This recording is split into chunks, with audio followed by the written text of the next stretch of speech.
Horses have always been a popular draw on the screen. But the tricks that make the movies magic are often dangerous for both horse and rider. An unassuming father and son team are the master trainers behind some of the most spectacular stunts on film. Good boy. They succeed with ancient skills and timeless devotion.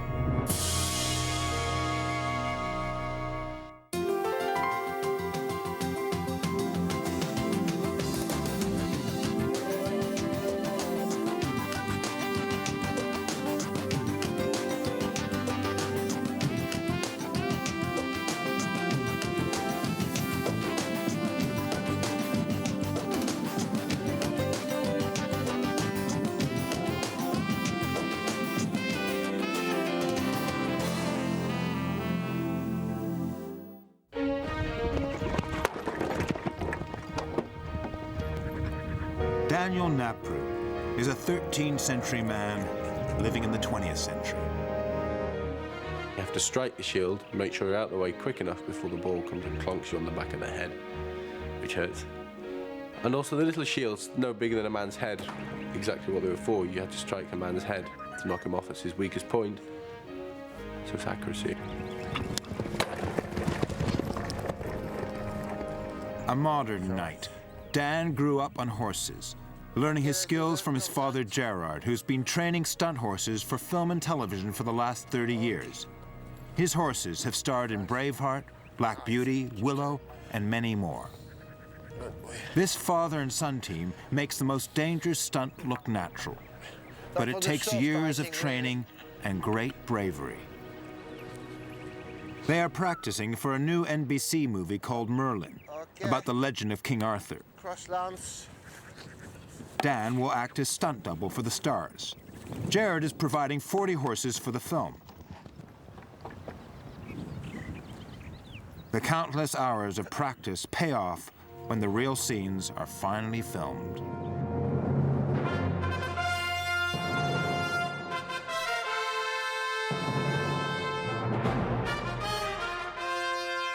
Well, on Merlin, there's these two main characters. You've got Lancelot and Gawain both fighting for the right to stay in England. So they both pick up lances and we charge each other, and Lancelot knocks off Gawain. You've got to trust your opponent who's coming against you, which is, his name's Robert Inch, and he's very good. I sort of grown up with him, really, jousting. So we've got great confidence in each other.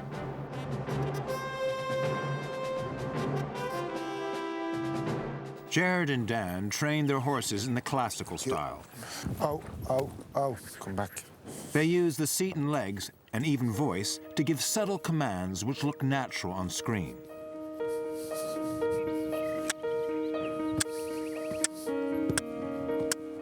Gerard left home to work with horses at 16 after teaching himself to ride at the age of 10.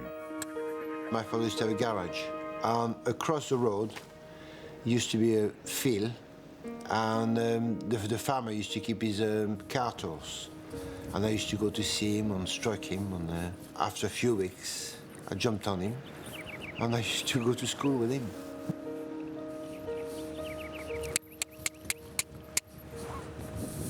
Well, also this all part of my life. It's love, work, hobbies. Will come all in one. Oh, let's have a rest. With Gerard as a father, Dan got to develop his skills early in life. Daniel has 15 years of experience behind him. Most of riders don't. And that's why he's so quick, so fast. Good morning, Arthur. Well, I never actually had a definite point where I went for my first riding lesson. I sort of grew up with horses, my father owning them. Athos is Dan's new horse. He's a 4-year-old Lusitano stallion. Stallions are spirited and proud and can be dangerous, but they are obedient if well trained. They make ideal stunt horses. Dan has started the delicate process of training Athos. They are gradually learning to trust each other. Athos has a temperament typically of the Iberian horses, which is the Andalusian and the Lusitanos from Portugal, Spain. They enjoy working, they're very inquisitive, and they always want to learn. You're there for each other, really. You're not there to make his life a pain, he's not there to make your life a pain. So we hit a happy medium, don't we, my friend? Where you going, little man? Dan uses a Russian saddle called a jiget for Cossack trick riding. It has 3 girths to hold it in place. Usually there is only one. It has 2 pommels front and back for Dan to grip while he's vaulting and hanging from the saddle. Although Athos isn't an expert yet, Dan already trusts him with his life. There we go. Come on then. To become a top stuntman with horses, you have to be a horseman. So I've grown up riding horses, learning to understand them, and later on it's just an extension of your horsemanship. Cossack trick riding evolved over the centuries from the skills needed to fight on horseback. Athos has learned he must gallop in a straight line and only stop when Dan gives the command, usually just a whistle. A soldier who dropped his sword in the middle of a battle would be in big trouble if he had to dismount. But if he could hang from the horse to pick it up, he'd have a chance of survival. So when you're 1 foot fully in the stirrup, the other one, you're holding your pommel, you're coming round, basically you're lying there. Most tricks demand strength, agility, and balance. They all demand total trust between horse and rider. Dan hooks his foot in the special stirrup, linked to the other stirrup under the horse's stomach. Falling is a constant risk. An untrained horse could easily kill its rider. Have your foot in the top of the stirrup. This gives you extra height to spin round, because you're not actually lying on the neck, you want to pass the neck. Mounting and dismounting at a gallop was another essential skill. You see the height? The rider swivels around the pommel on the saddle. Athos has to counterbalance Dan's shift in weight as he vaults over his back onto his neck. And you go round. Boom. There, back. You definitely build up a trust between each other. There we go. Risk and calculation. You minimise the danger, but there's always that element. Something could happen. If you attach one underneath it, keeps the stirrups together. Using the horse's body as a shield was another battle technique. The rider would hang down to hide, or play dead, to surprise the enemy. Stunt riding is very dangerous. I mean, the horse can fall, stumble, not his fault, not your fault, and you can break your neck. The next stunt's the most dangerous stunt because you survive all the rest. So you're always looking at the next stunt coming along. And for the final stand, there's no strength in there, it's mainly balance. You have your 1 standing strap, and you have 2 feet on there. When you get to a certain point, you have to start teaching yourself. You have to correct your own mistakes. So you're always striving for something a little bit better. You never actually stop learning to ride. I mean, trick riding is a progression, really. You go from one trick to another trick. There's thousands of tricks you can learn. Okay, Dan. Here you go.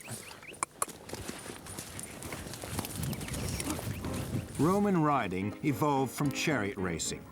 When drivers needed to exercise their horses, they stood on their backs instead of hitching up their chariots. Now 20, Dan was only 5 when he started Roman riding with Pee-wee, the horse on his right. They've had Pee-wee since he was a colt. Now he is 14, and he's their most valuable and experienced stunt horse.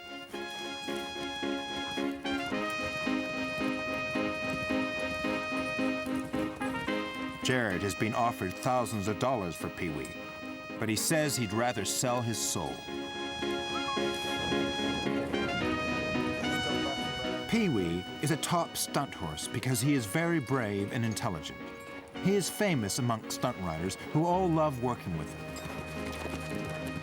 He always trusts his rider and can do all the stunts, even riding through fire and falling down at a gallop.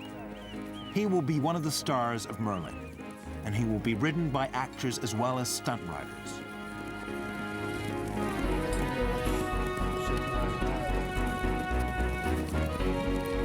Jared is very careful about allowing actors to ride his principal stunt horses because they are so valuable, and being stallions can be unpredictable.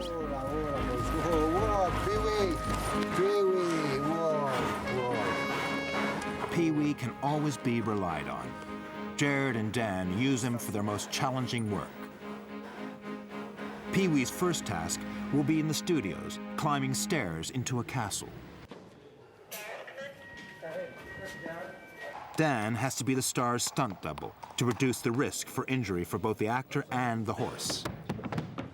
One of Pee-wee's particular skills is actually stairs, going up and down stairs. As you can see in the film we do here, you have to gallop in through the stairs. It is difficult for a horse to do that. They can't actually see their feet, so they can't actually judge stairs as they go down. He makes it all look easy, but it can be risky. Pee-wee is a true professional. He only needs to practice once for the camera. While Dan goes into makeup, Pee-wee stands by. Pee-wee's been on a lot of sets. He's worked with alongside Val Kilmer on Willow. He worked with William Hurt on Jane Eyre. He worked along Sean Connery in First Night, also Richard Gere.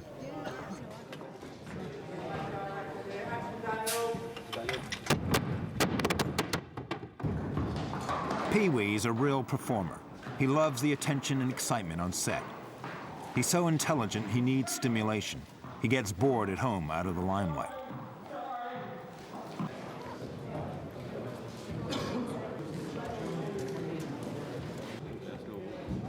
Steve Barron, the movie's director, is pleased with Dan and Pee-wee. He got the shot in 3 takes. Now he can shoot the close-ups with the actor Rutger Hauer. Half my time. Thank you very much, guys. Gerard lets Pee-wee take his time. It's his patience and understanding of his horses that makes them work so well for him. This is how the sequence works in the movie.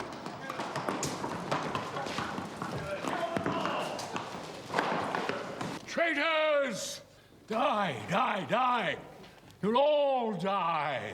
My son Uther will avenge me. Rutger is experienced enough to ride Pee-wee, but Jared always stays close by.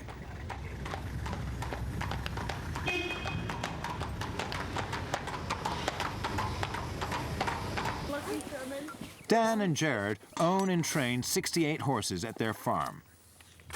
Today, Dan is going to rehearse with a black horse called Lucky, who is also appearing in Merlin. He is the only stunt horse in England who can fall on both his left and right side, so he's versatile and much in demand. He's even been seen practicing in his field alone, throwing himself down without a rider. Maybe it's because Gerard saved Lucky's life. He needed a black horse for the movie Willow, and bought Lucky, who was just about to be destroyed.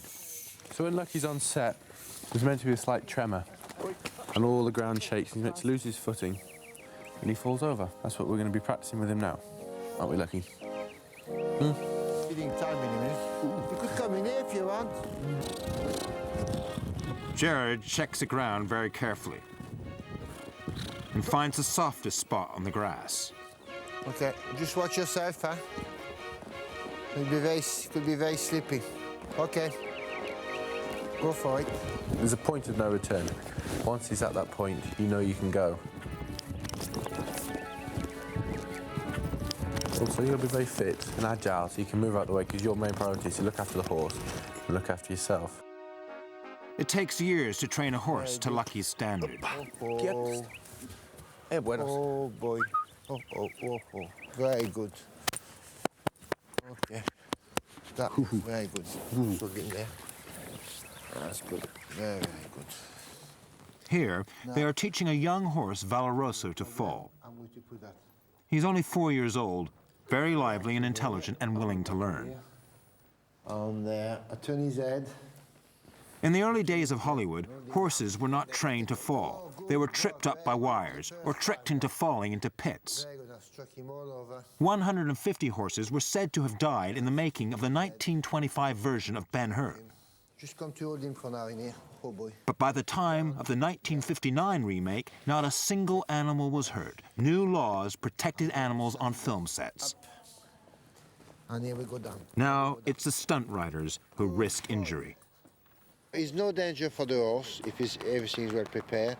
The danger is more for the stuntman because the horse always have a different reaction. It's a teamwork.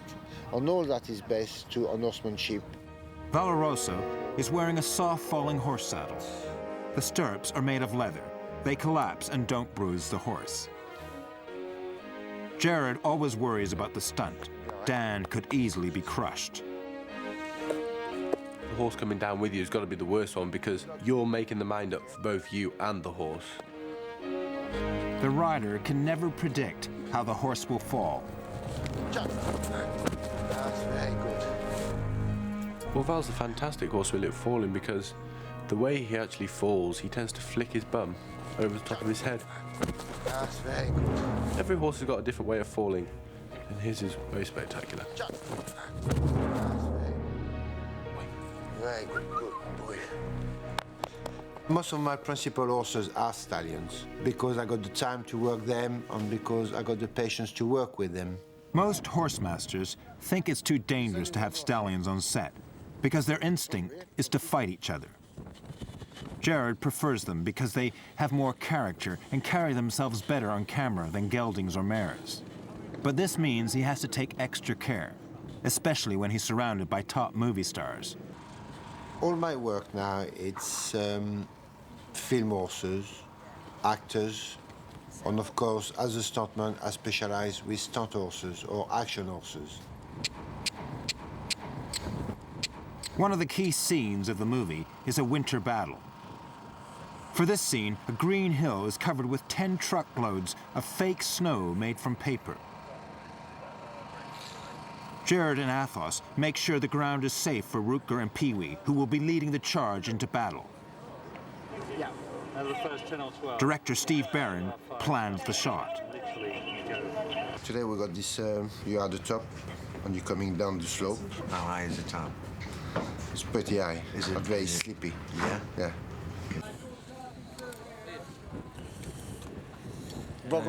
Gerard is an amazing horseman. Where is he?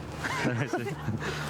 We've been on Merlin for 10 weeks shooting. It is a very tough movie in many respects, but especially horses that have to do a lot of difficult, accurate things. The temperament of Gerard's horses are just, they're unlike any horses I've experienced. They just are so well-mannered and behaved and sweet, and yet they're not docile. You know, they all have a great. There's a movement to them, and whenever you need a shot to come alive, they're full of life.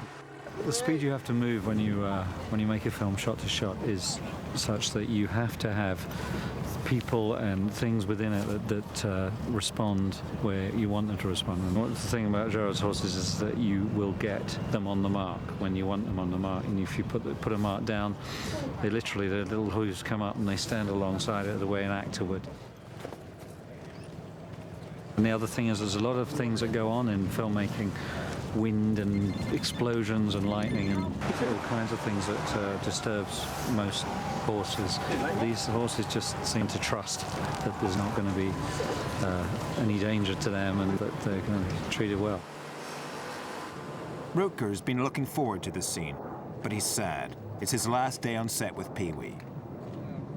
The thing about horses and doctors and psychics and, you know, dentists and directors, it's all very personal.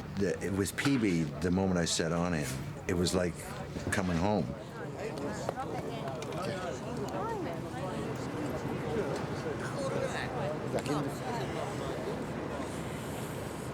I just love the horse because I love, you know, riding, and I love the whole thing with swordplay and stuff. It's quite nice to see an actor get on so well with a horse. He's not the easiest horse to ride, so therefore you need a person who understands horses. Rutger seems to be that man. It seems that we belong together, if there's a definite connection there. Dan will stand by as Rutger's double for the charge over the hill. Makeup get to work on Rutger's twin. Yeah. Yeah, you there, you there.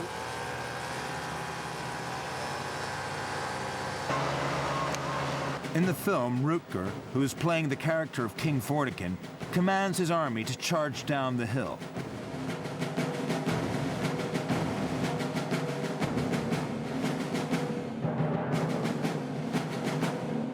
He watches his army engage with the enemy before riding to battle to meet his fate.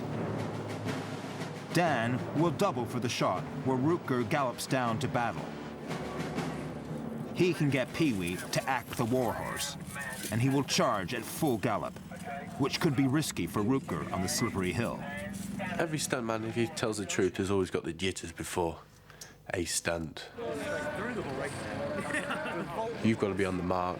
The camera's pointing directly at you, all eyes focused on you. And also with horses, it's very difficult because it's not just you've got to hit the mark, you've got to get the horse to the mark, which can be quite difficult sometimes because they've got their own mind. Dan holds Pee-wee back while the extras charge down the hill.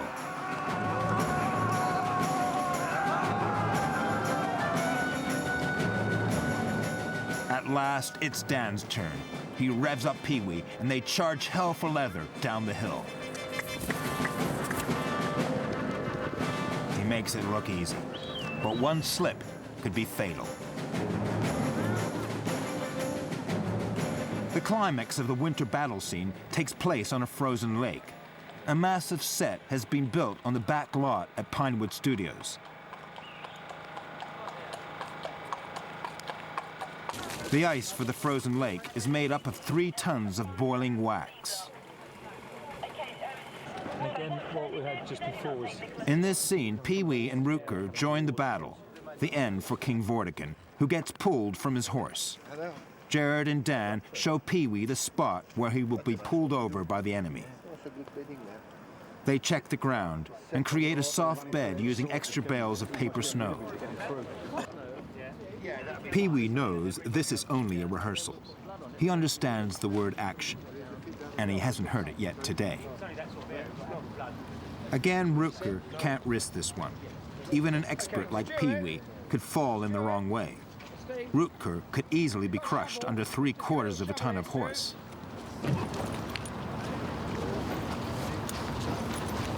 Jared warns everyone to keep clear when the horse starts to fall. He could have 2 reactions. He could start to lift himself and sit on his, You always put some stunt guys around the actor when you're riding or around the actress when she's riding. Make sure you put a good rider or a good guy on the ground. Something goes wrong. As always, Pee-wee seems perfectly calm and relaxed through the noise and commotion. He's been in a few battles in his time.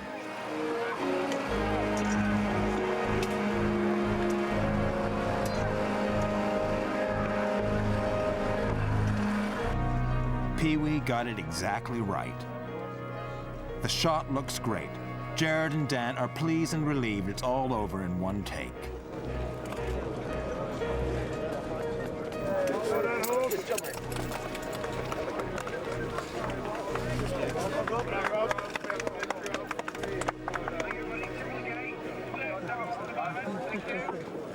This is what the scene looks like in the movie.